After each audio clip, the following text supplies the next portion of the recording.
एक खास शख्सियत के साथ मुलाकात। देखिए जयदेव पटेल के साथ नंबर 1 इंडिया न्यूज पर रोजाना रात 9 बजे।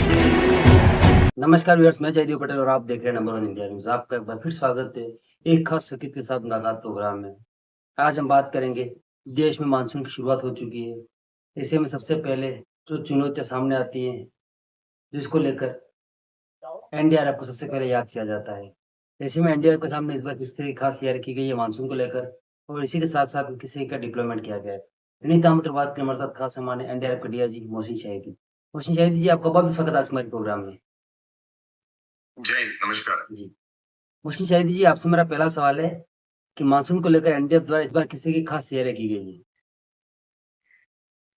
देखिए, मानसून का जो सीजन होता है वो एनडीआरएफ का जो फ्लड वाटर रेस्क्यू ऑपरेशंस है, वो सबसे लंबी अवधि का ये ऑपरेशन होता है। मई से शुरू होता है और वो नवंबर तक जाता है। और उसमें अगर मानसून को जोड़ लें तो तकरीबन 8 महीने का हमारा एंगेजमेंट होता है।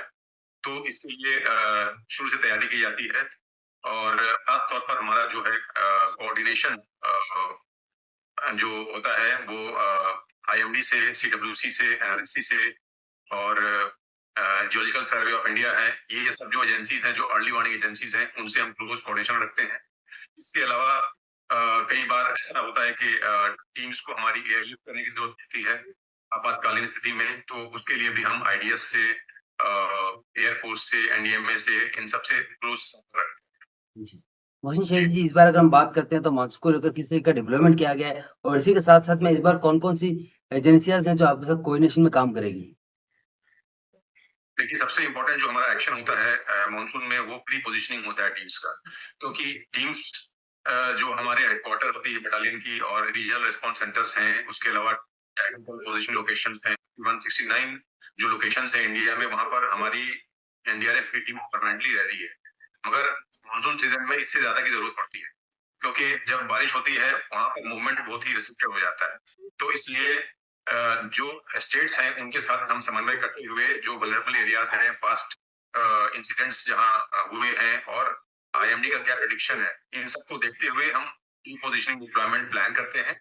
और पिछले साल 105 टीमों का पोजीशनिंग हुआ था। इस साल थोड़ा सा और हमने इसमें बढ़ोतरी की है और 118 टीमों का भी अप्रूवल हुआ है। इसमें तकरीबन 70 टीमों की तैनाती ऑलरेडी की जा चुकी है और थोड़ा सा मानसून अभी थोड़ा स्लो हो रहा है, इसलिए जैसे जैसे मानसून आगे बढ़ेगा उसी के अनुसार हमारी टीम को भी पोजीशन किया जाएगा। तो ये सबसे बड़ा हमारा एक इम्पोर्टेंट एक्शन है। जी। मोहसिन शाहिद जी, लेकिन कहीं न कहीं अगर हम बात करते हैं तो एनडीआरएफ के अलावा और कौन-कौन सी एजेंसियाँ हैं जो इसमें आपके साथ कोऑर्डिनेशन में काम करती है, मानसून के दौरान रेस्क्यू ऑपरेशंस हो गए या इन चीज़ों को लेकर के? जी, बिल्कुल, इसमें सबसे इम्पोर्टेंट जो रोल होता है वो एसडीआरएफ का होता है। स्टेट में एसडीआरएफ फर्स्ट रिस्पॉन्डर हैं। उनके साथ भी हम समन्वय करते हैं, मीटिंग्स करते हैं। इनफैक्ट अभी हम 3 स्टेट्स में को-लोकेशन भी हमने अभी एस्टैब्लिश किया है। गुजरात में, मध्य प्रदेश में और कर्नाटक और केरल में ये कार्रवाई चल रही है। तो इससे एक साथ रह कर के training, joint training, joint mock exercises, drills, ये सब कार्रवाई होती है, जिससे कि हमारी अंडरस्टैंडिंग आपस में अच्छी रहे और जब सिचुएशन ऐसी होती है तो उसमें हम पूरा बढ़ चढ़ के कार्रवाई कर सकते हैं। जी। मोहसिन शाहिदी जी, मानसून को लेकर के एनडीआरएफ द्वारा किस तरीके के आधुनिक उपकरणों का इस्तेमाल किया जाता है, और इसी के साथ-साथ में क्या इसको लेकर कोई अलग से ट्रेनिंग भी दी जाती है? देखिए, मानसून में सबसे इम्पोर्टेंट है कि एक हमारा रिफ्रेशर ट्रेनिंग होती है कि खासकर फोकस होता है फ्लड रेस्क्यू ऑपरेशंस के ऊपर। तो रिफ्रेशर ट्रेनिंग की जाती है, जो इक्विपमेंट्स हैं उनका मेंटेनेंस किया जाता है। जो नए लोग, बिकॉज़ एनडीआरएफ जो है वो मिशन फोर्स है, पुराने लोग चले जाते हैं, नए लोग आते हैं और जिसका फर्स्ट एक्सपोज़र है फ्लड वाटर के लिए, उससे पहले वो बेसिक ट्रेनिंग करते हैं। अ डिजास्टर रिस्क जो रिस्पॉन्स जो कोर्स होता है उसको करते हैं। इसके अलावा जो डीप डाइविंग कोर्स होता है हमारा, बाहर के इंस्टीट्यूशंस में कराते हैं। हमारे यहाँ भी अभी ये कार्रवाई शुरू कर दी है। तो कभी कई बार जब कोई ड्राउनिंग केसेस होते हैं तो वहां पर डीप डाइवर्स को अंदर, पानी के अंदर जाना पड़ता है। इसके अलावा जो इक्विपमेंट्स है, खासतौर पर अभी कुछ अपग्रेडेशन किया हमने, आरओवीज लिया है और सोनार सिस्टम लिया है, ड्रोन्स भी खरीदे गए हैं। तो इस तरह से कुछ हमने 40 एचपी की मोटर्स, 2 स्ट्रोक मोटर्स लिया है, जो फ्लड में खासकर जहां पर ज्यादा बहाव है जल का, तेज करंट है वहां पर ये मददगार साबित होती है।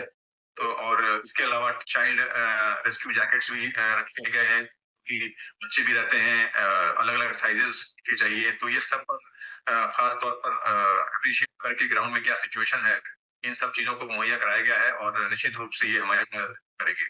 जी। मोहसिन शाहिदी जी, आपसे मेरा एक आखिरी सवाल है कि मानसून को लेकर के पहाड़ी इलाकों से लेकर के मैदानी इलाकों तक एनडीआरएफ के सामने रेस्क्यू ऑपरेशन में किस तरीके की चुनौतियों का सामना करना पड़ता है? जी बिल्कुल, हमने देखा कि पिछले साल मानसून में खास तौर पर नॉर्थ वेस्ट में कई ऐसे फ्लैश फ्लड्स आए, लैंडस्लाइड्स भी हुए। उसमें जैसे धराली में इंसिडेंट हुआ था, फ्लैश फ्लड, क्लाउड बर्स्ट, उसके अलावा जसोती में भी इंसिडेंट हुआ था किश्तवाड़ में, और बाद में फिर जम्मू और पंजाब में भी फ्लड आए। तो इनको देखते हुए इनसे जो सीख थी वो ये था कि पहुंचने में काफी मुश्किल होती है एक बार जब इंसिडेंट हो जाता है। तो इसलिए खास तौर पर कई बार रोड बाधित हो जाता है क्योंकि रोड खराब हो जाता है, एयर पॉसिबल नहीं होता है तो मौसम खराब होता है। तो ऐसे में टेरेन मूवमेंट भी हम लोगों ने अभी शुरू किया है कि हमारी जो टीम्स हैं, हमारे जो रेस्क्यूअर हैं, वो इतना पिक हों कि वो छोटी टीम लेकर के स्मॉल टीम कंसेप्ट हमने क्रिएट किया है।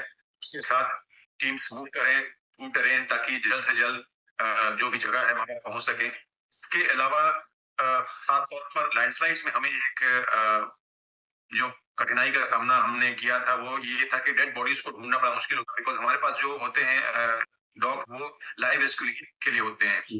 पिछले साल ये देखते हुए, उसके पहले भी 2024 में जब लैंडस्लाइड हुआ था वायनाड में, तो हमने कैडेवर डॉग यानी जो लोग दब जाते हैं लैंडस्लाइड में, मर जाते हैं, उनको भी खोजना बहुत जरूरी होता है। तो उसके लिए कैडेवर ट्रेनिंग किया है डॉग्स का, और ये डॉग्स हमने तैयार किए हैं ताकि लैंडस्लाइड में ऐसी कोई स्थिति आती है तो उनका भी उपयोग किया जा सके। मोहसिन शाहिदी जी, आपने हमारे लिए समय निकाला और मदद करने की मदद सजा करी, उसके लिए आपका बहुत बहुत धन्यवाद।